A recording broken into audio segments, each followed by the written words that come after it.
చెట్టంత మనిషిని నెట్ట నిలువున కుప్పకూల్చే మూర్ఛవ్యాధి మెదడులో పెను విస్ఫోటంలా విరుచుకుపడుతుంది. చెట్టంత మనిషిని సైతం లిప్తపాటులో కుప్పకూలుస్తుంది. కదలికల్ని కట్టిపడేసి కాసేపు నిర్వీర్యం చేస్తుంది. అందుకే మూర్ఛవ్యాధి అంటే నేటికి మనలో చాలా మందికి భయం.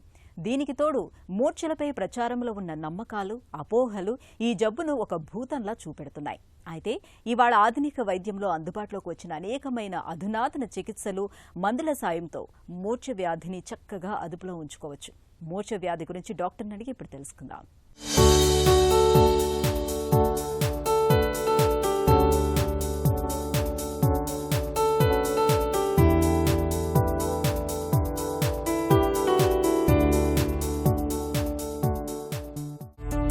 ఎపిలెప్సీ అంటే ఏంటి? ఎపిలెప్సీ వ్యాధిలో ఏం జరుగుతుంది? నాడీ వ్యవస్థలో కొన్ని లక్షల న్యూరాన్స్ ఉంటాయి. ఈ న్యూరాన్స్ కాన్స్టెంట్గా ఎలక్ట్రికల్ కరెంట్స్ ఇస్తూ ఉంటాయి. బ్రెయిన్లో ఒకసారి ఒక సిగ్నల్ ఇవ్వాలి, బ్రెయిన్ నుంచి సిగ్నల్ ఇవ్వాలి అంటే బ్రెయిన్లో ఒక కరెంట్ స్టార్ట్ అవుతుంది. ఆ కరెంట్ ఒక న్యూరాన్ నుంచి ఇంకో న్యూరాన్కి పాకుతూ చివరికి ఎండ్ ఆర్గన్ దాకా, అంటే మనం ఏదైనా పని చేస్తున్నామంటే చేతి దాకా, మనం మాట్లాడుతున్నామంటే పెదవుల దాకా ఆ సిగ్నల్ రావాలి. ఇలా నాడీ వ్యవస్థ పనిచేస్తుంది. ఒకసారి ఒక చోట కొన్ని న్యూరాన్స్ విపరీతంగా అనుకున్న దానికంటే, అవసరమైన దానికంటే ఎక్కువగా విస్ఫోటనంలాగా కరెంట్స్ ఇస్తే, అంటే ఒక ఎలక్ట్రికల్ బర్స్ట్ ఒక చోట అయితే అక్కడి నుంచి ఈ ఎలక్ట్రికల్ బర్స్ట్ కరెంట్స్ విపరీతంగా బ్రెయిన్ అంతా పాకడం వల్ల సీజర్స్ వస్తాయి. సీజర్స్ అంటే ఫిట్స్. ఎపిలెప్సీ అంటే ఒక సీజర్ వస్తే సరిపోతుందా, వాళ్ళందరూ ఎపిలెప్సీ పేషెంట్సా అంటే కాదండి. ఎపిలెప్సీ అంటే 2 అంతకంటే ఎక్కువ సార్లు సీజర్స్ వస్తే, ఫిట్స్ వస్తే వాళ్ళని ఎపిలెప్సీ పేషెంట్స్ అంటాం. ఎపిలెప్సీలో మళ్ళీ రకాలున్నాయా? ఎపిలెప్సీలో రకాలు అంటే కామన్గా మేము చూసేవి సడన్గా బొమ్మలా అయిపోవడం, సడన్గా చేస్తున్న పని ఆపేస్తూ బొమ్మలా అయిపోవడం, కళ్ళు కన్ఫ్యూజ్డ్గా ఒక లుక్ ఇచ్చేయడం, స్టేర్ అంటే ఒక చోటకి కళ్ళు ఆగిపోవడం. ఈ సమయంలో వాళ్ళు రెస్పాన్స్ ఇవ్వరు. ఇంకో రకం చూస్తే ఝట్కాలు వస్తాయి, మయోక్లోనిక్ జర్క్స్.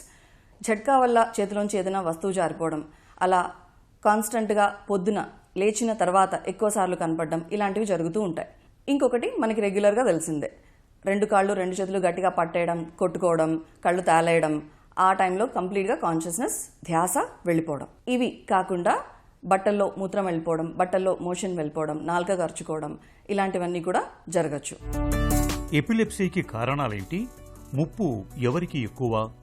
కారణాలు ఇలా ఎలక్ట్రికల్ బర్స్ట్ ఎవరికి రావచ్చు, ఎందుకు రావచ్చు అంటే ఏజ్ వైజ్ చూసుకుంటూ వెళ్ళిపోతే, చిన్నపిల్లల్లో బిడ్డ పుడుతున్నప్పుడు ఏదైనా తేడా వచ్చింది, వెంటనే ఏడవలేదు, లేకపోతే బిడ్డ పుడుతున్నప్పుడు ప్రొసీజర్ కాంప్లికేట్ అయింది, ఇమీడియట్గా ఆక్సిజన్ అందలేదు, లేకపోతే బిడ్డ ఏదైనా మెకానియం అంటారు కదా, ఉమ్మనీరు తాగేశారు, దానివల్ల కొంచెం ఐసీయూలో పెట్టాల్సి వచ్చింది, విపరీతంగా జాండీస్ వచ్చింది, లేదంటే కాల్షియం తేడా లోపం వచ్చింది, బిడ్డకి కొన్ని గ్లూకోజ్ ఇలాంటివి తక్కువ వచ్చేసాయి, బ్రెయిన్కి సంబంధించిన ఇన్ఫెక్షన్, మిగతా సెప్సిస్ అంటే రక్తంలో ఇన్ఫెక్షన్, ఇవన్నీ చిన్నపిల్లలకి ఎస్పెషల్లీ నియోనేట్స్ అంటే ఫస్ట్ 1 monthలో ఉన్న వాళ్ళకి చాలా కామన్గా జరుగుతాయి.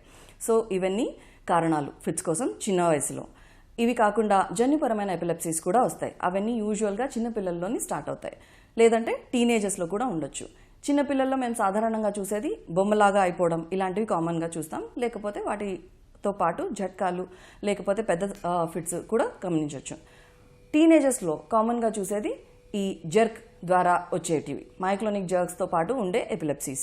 వీటిలో కొన్ని జన్యుపరంగా ఉండొచ్చు, లేకపోతే కొన్ని ఇన్ఫెక్షన్స్ వల్ల, బ్రెయిన్కి సంబంధించిన కణితులు, లేకపోతే ట్యూమర్స్, గడ్డలు, వీటి వల్ల రావచ్చు. పెద్దవాళ్లలో, చాలా పెద్దవాళ్లలో బ్రెయిన్కి సంబంధించి ఏమన్నా స్ట్రోక్స్ వస్తున్నాయి అంటే రక్తనాళాల్లో బ్లాక్స్ అవుతున్నాయి. రక్తనాళం బ్లాక్ అవ్వడం వల్ల స్ట్రోక్ వచ్చిన తర్వాత ఆ స్ట్రోక్ తగ్గిపోతూ వెళ్ళిపోతున్నప్పుడు, స్ట్రోక్కి సంబంధించి ఇంప్రూవ్మెంట్స్ కనబడుతున్నప్పుడు ఏవైతే న్యూరాన్స్ డ్యామేజ్ అయ్యాయో స్ట్రోక్ వల్ల, ఆ న్యూరాన్స్ ప్లేస్లో మచ్చలు మిగిలిపోతాయి. ఆ మచ్చ లాంటివి ఉండడం వల్ల ఫిట్స్ రావచ్చు.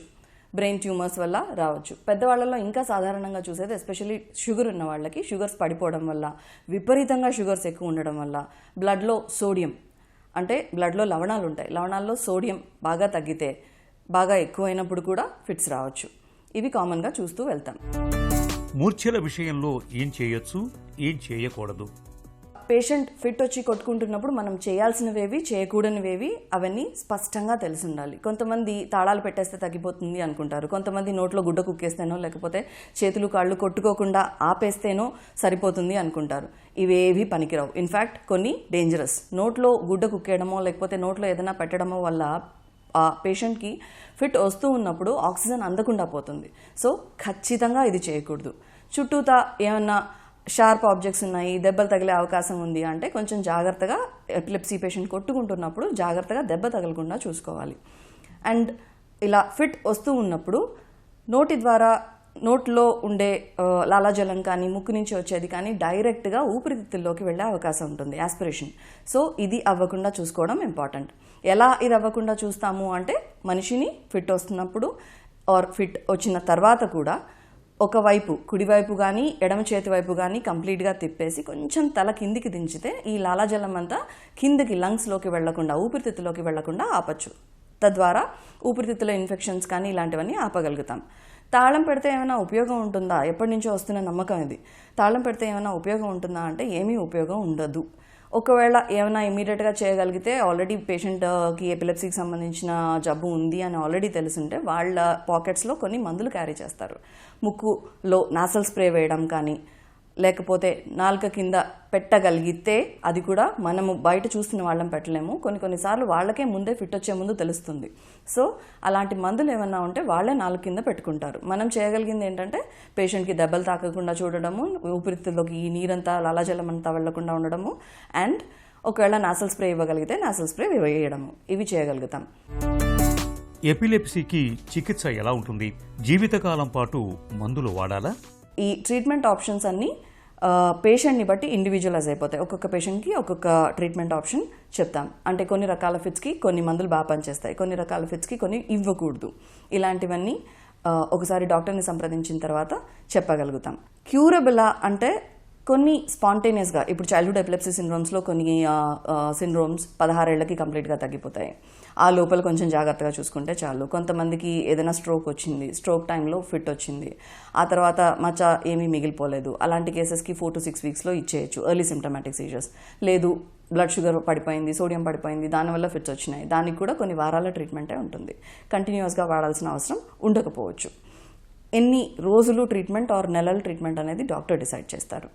ఇది కాకుండా కొంతమందికి ఈ 70-80% కాకుండా మిగతా 30% ఎవరైతే ఉన్నారో వాళ్ళకి పూర్తిగా మందులతో నయం చేయలేని కేసెస్లో సర్జికల్ ఆప్షన్స్ కుదురుతాయా అంటే కొన్ని కేసెస్లో చేయగలుగుతాం. ఇందాక చెప్పుకున్నట్లు అన్ని ఇన్వెస్టిగేషన్స్ చేసుకున్న తర్వాత ఒక ఏరియా నుంచి కనుక ఫిట్స్ వస్తున్నాయి అంటే ఆ ఏరియాని కనుక సర్జరీ ద్వారా తీయగలిగితే ఆటోమేటిక్గా వాళ్ళకి ఫిట్స్ తగ్గే అవకాశం ఉంటుంది.